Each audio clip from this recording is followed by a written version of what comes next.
Donald Trump completely face planted and humiliated himself in a disastrous new interview from yesterday with right wing radio host Hugh Hewitt. Let's look at a couple moments here. On Hugh Hewitt's program, Donald Trump tried to claim that it's very common to send an alternate slate of electors to claim, oh, give our state's electoral votes to the guy who lost.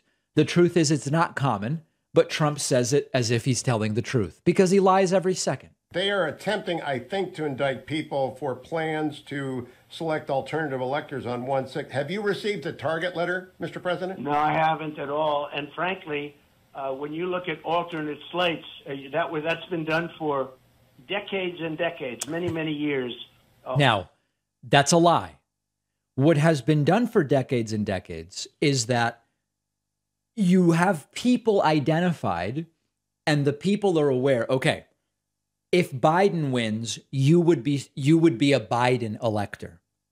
Other people are told if Trump wins, you would be a Trump elector. What is not done is that Biden wins, the Biden electors are notified it's y'all because Biden won. And then Republicans start calling random people who were not going to be the Trump slate of electors to say, hey, what if we just show up anyway? That it is not true that is typical. Alternate slates are actually common. I wasn't involved with alternate slates, but I can tell you many people have been for many, many years doing alternate slates. In fact, your friend Tucker Carlson did a story on it last night. How it's a standard way of, working elections. Yeah, completely untrue. Completely untrue. Donald Trump asked during this interview about what if the DOJ indicts you?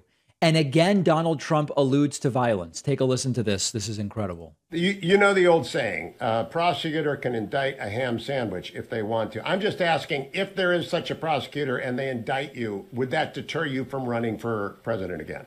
I don't think the people of the United States would stand for it. And as you know, if a thing like that happened, I would have no prohibition against running. You know that. You've already I do. And that's what I want people to understand. That would not take you out of the arena. It would not. But I think if it happened, I think you'd have problems in this country, the likes of which perhaps we've never seen before. Whoa. I don't think the people of the United States would stand for it. What kind of problems, Mr. President? I think they'd have big problems.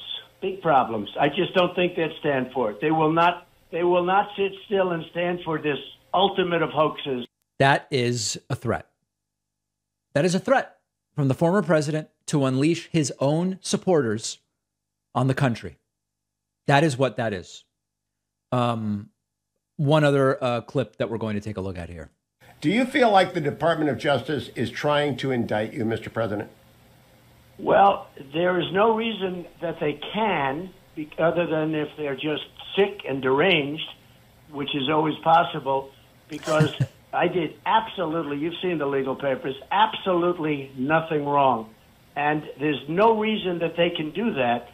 And I'll tell you what, I would have said there's no way they can raid a house either, because, it's Fourth Amendment stuff. And what they did is... Yeah, they everything was signed off on. Everything was legal. It was not an illegal search and seizure.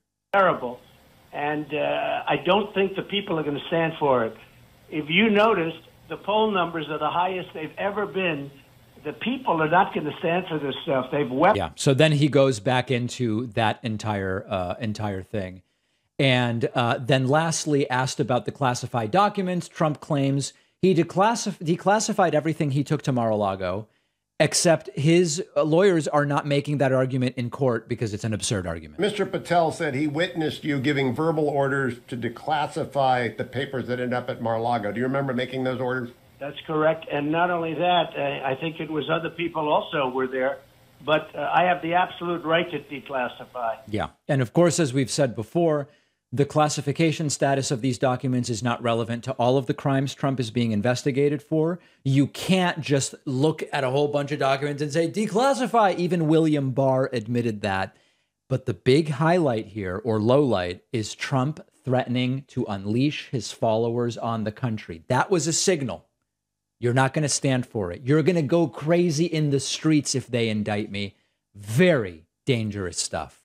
Something in your home that you use every day contributes to deforestation and climate change, and that's toilet paper. In the US alone, over 30 million trees each year are required to meet toilet paper demands, contributing to deforestation, soil erosion, devastating loss of biodiversity. Our sponsor, Real Paper, makes sustainable toilet paper that is 100% made from bamboo.